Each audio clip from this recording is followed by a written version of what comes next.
Hi there, this is Sally's Book Club. Tune in daily for global literary gems, all curated just for you. Today we're exploring Harvard professor Michael Sandel's work, Justice. What's the Right Thing to Do? The book spans 348 pages with over 230,000 characters. I'll guide you through its key insights in about 30 minutes. How justice shapes our society's resource distribution. Modern society grapples with class rigidity. This widespread anxiety stems from reduced social mobility affecting present and future generations. What truly determines our societal rewards? Our life outcomes aren't just about personal effort, but factors beyond our control. Factors like background, social customs, and legal systems all play crucial roles. When deserts and reality clash, negative emotions arise, yet justice remains society's cornerstone. What defines desert? What truly constitutes fairness? Centuries of philosophical thought have shaped our laws, customs, and social dynamics. Understanding justice means decoding society's operational codes. By adopting this elevated perspective, we can better navigate life's equities and inequities, improving our relationships with others and society itself. So, what exactly is justice? For answers, Professor Sandel stands as the preeminent authority. With 3 decades dedicated to justice studies, since 1980, his Harvard Justice course has captivated students. It holds Harvard records, highest single term enrollment and all time attendance. Post 2009 online expansion brought tens of millions global viewers. The Guardian hails him as one of the world's most beloved educators.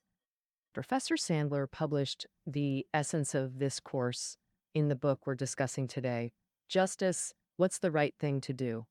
This groundbreaking work has been hailed as the definitive primer on political philosophy. Our analysis will focus on three crucial sections from the book. First, what is justice? Sandel defines justice through moral dilemmas, like the trolley problem, demonstrating philosophical reflection methods with numerous ethical paradoxes. Second, how should we approach justice? This section examines various historical justice concepts and their societal impacts through three analytical lenses. Finally, how justice principles shape society. We'll explore justice's influence through social equality, resource distribution, and collective responsibility frameworks. Let's begin with our first section. What is justice? Justice fundamentally concerns distribution systems. Sandel defines justice as individuals receiving their rightful deserts. A society's justice is measured by how it distributes valued resources. These can be tangible, wealth, property, or intangible, opportunities, rights, status. But theory meets complexity in real-world applications. The trolley problem exemplifies life or death allocation dilemmas. Imagine a runaway trolley heading toward 5 workers. Diverting it saves 5 but kills 1. Should you act? Most choose lesser evil logic here. Now imagine pushing someone to stop the trolley. Same math, different moral calculus. This direct action gives people pause. Though it's still 1 life lost to save 5, this dilemma has many variations, like choosing to flip a switch, diverting the trolley rather than physically pushing someone, or witnessing someone fall onto the tracks when you could have pulled them back but didn't. You'll notice even slight scenario changes alter your decisions and moral calculus. Essentially, our moral frameworks keep shifting. And principles like sacrifice a few to save many prove context dependent, confusion arises. We instinctively recalibrate our justice standards through this pressure. Each new situation forces re examination of previous convictions. This evolutionary process is moral reflection. Moral reflection roots in Socratic dialogue, rigorous questioning to expose logical flaws. But Sandel argues this remains insufficient. He advocates testing moral reflection through realistic dilemmas. Should soldiers with PTSD receive equal benefits as those physically wounded? Shipwreck survivors eat the dying to avoid starvation? Torture an innocent child to prevent citywide terrorism? Would you do it? Eliminate a civilian who might compromise national security? After confronting these scenarios, let's review. Sandel defines justice as distributive systems. 2. Introduced moral reflection via trolley problem. 3. Challenged our justice standards through ethical paradoxes.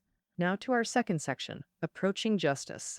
Sandel's triad, welfare, liberty, virtue. 3 philosophical frameworks shaping justice concepts: utilitarianism, liberalism, and communitarianism. Our first perspective, welfare-based justice. This concept differs from corporate benefits. It refers to societal well-being maximization. Social justice should maximize collective welfare through calculated trade-offs. Jeremy Bentham, father of utilitarianism, proposed humans seek pleasure or avoid pain. Thus, maximizing pleasure for the greatest number becomes our moral compass. This explains choosing one death over 5 in the trolley dilemma. Bentham controversially equated all pleasures as equal value. Shakespeare's soap operas, gaming, or reading, all equal if bringing joy. This clashes with conventional wisdom, valuing higher cultural pursuits. John Stuart Mill refined this by distinguishing pleasure qualities. Higher pleasures cultivate human potential and long-term well-being. Activities exercising our distinctively human capacities hold greater value. Such refined pleasures make us more complete beings. The quantifying welfare remains problematic. Can we monetize life, dignity, or personality? Society rejects this. Case 1. Ford's defective car design cost-benefit analysis caused public outrage. $200,000 per life valuation versus redesign costs sparked moral condemnation. Case 2. EPA's age-based life valuation, 3.7 million young versus 2.3 million elderly, provoked protests. This senior discount ethics drew widespread criticism. The EPA ultimately retracted their report under public pressure. Critics argue utilitarianism risks tyranny of the majority. Minority rights become vulnerable under majority rule systems. Ancient Romans fed Christians to lions for public entertainment. Does their collective pleasure justify Christian deaths? Killing one healthy donor to save 4 patients? Permissible? Redistribute wealth from rich to poor for net happiness gain? Should society condone this? The resounding answer remains no. Individual rights require protection regardless of utilitarian calculus. Second perspective, liberty-based justice. Libertarianism prioritizes individual autonomy above all else. Free choice reigns supreme when not harming others. This resonates strongly with modern individualistic values.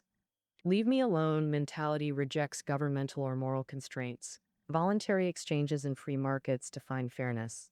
Government merely enforces contractual agreements. This framework addresses contentious issues like surrogacy and euthanasia. But deeper scrutiny reveals flaws in libertarian logic. First critique: environmental pressures distort free choices. Military service offers financial and educational benefits that disproportionately attract the poor. Economic necessity versus genuine career choice. Second critique: informed consent requires complete knowledge. The 1980s Baby M case exposed surrogacy contract complexities. Very successful defense hinged on incomplete understanding of maternal bonds, a key legal precedent. Philosopher Kant's rigorous freedom standards challenge conventional notions of choice. Does doing whatever we want constitute true freedom? Kant argues most actions serve biological or social impulses, not pure rationality. Eating when hungry exemplifies biological determinism. Social conditioning shapes behaviors like law-abiding and altruism. Such impulse-driven actions fail Kant's freedom criteria. True freedom requires rational choices divorced from instinct or socialization. Only duty-driven actions achieve authentic justice through pure reason. Libertarianism's flaw: excessive individualism neglects societal consequences. No taxation or conscription, national infrastructure collapses. Consensual incest, society rejects such free choices. Third perspective, virtue-based justice. Virtue ethics emphasizes communal good and moral cultivation. Communitarianism argues justice requires more than utility or liberty. Honor, morality, and social cohesion constitute true justice. Collective good supersedes individual freedom in this framework. Moral education fosters inclusive civic culture through shared values. Aristotle exemplifies this tradition with teleological justice. Distribute resources based on fulfilling their essential purpose. A flute's purpose demands it goes to the most skilled player, regardless of wealth or status. Appearance, intelligence, or popularity shouldn't influence this judgment. Musical mastery alone determines rightful ownership. Aristotle advocated moral cultivation through governance and civic education. But who defines an object's essential purpose? Who establishes moral standards in evolving societies? Sandel supplements justice as both distribution and value assessment. Let's review the three justice frameworks. 1. Utilitarianism's quantification challenges. Unmeasured rights, immeasurable suffering. 2. Libertarianism's blind spots, coerced choices versus authentic autonomy. 3. Communitarian virtue, moral teleology with implementation complexities. Our justice concepts blend these philosophical strands. No single ideology has ever completely dominated history. Modern institutions emerge from their dynamic equilibrium. Final section, social mechanism formation through three lenses, examining equality safeguards, resource allocation, and civic responsibility. Regarding societal impact, first approach, establish systems and customs to promote equality of opportunity. Ancient caste systems rigidly determined social status by birth. Modern society still struggles with class mobility despite progress. Even with equal opportunities, inherent advantages create disparities. Einstein's genius and Jordan's athleticism exemplify innate talents. Genetic predispositions shape resilience and work ethic too. Meritocracy's flaw. Equal rules can't compensate for unequal starting points. John Rawls' veil of ignorance concept addresses this imbalance. Imagine designing society without knowing your position in it. Would you risk being disadvantaged by your own rules? This thought experiment prioritizes protecting vulnerable groups, hence social conventions like senior care and disability accommodations. Affirmative action and gender equity policies stem from this philosophy. These seemingly biased rules actually serve true justice. Equality doesn't mean absolute uniformity. Kurt Vonnegut's in Harrison Bergeron, he envisions 2801's enforced equality through handicaps. Protagonist Harrison wears mental disruptors for being exceptional. Brainwave jammers prevent intellectual advantage every 20 seconds. TV viewers instantly forget why they wept. Newscasters with speech impediments demonstrate this absurd equality. Rawls' difference principle balances talent correction and incentive preservation. Second aspect, resource allocation mechanisms. Sandel's first allocation principle, pure instrumental effectiveness. Case study. Disabled cheerleader Smarty, excelling at team motivation. His dismissal for lacking dance skills violates purpose principle. Smarty's removal constitutes misapplied criteria. Second principle, promoting communal good through allocation. Prioritizing collective benefit over individual merit. Hopwood case, affirmative action versus test scores in law school admissions. Less qualified minority candidates admitted over higher scoring white applicant. Legal challenge questioning equity of diversity policies. The school defended its diversity goals for Texas' legal profession to serve broader societal good. Hopwood's case versus minority admissions highlighted this principle's application. Courts upheld the third allocation principle, shared social fortune. Every era has beneficiaries of fortunate circumstances. These lucky ones reap greater societal rewards. Accordingly, Rawls's shared fortune mandates benefiting from chance advantages collectively. Tech boom makes programmers modern fortune's favorites, not inherently superior. Market-valued skills don't equate to moral superiority. Rawls acknowledges deserved rewards, but questions inherent advantage origins. Society shouldn't penalize those with less market-friendly talents. Aggressive taxation and philanthropy exemplify shared fortune implementation. Gates' philanthropy and Zuckerberg's medical funding demonstrate this principle. Third aspect, Civic responsibility as communal obligation. Sandal's solidarity obligations bind individuals to societal well-being.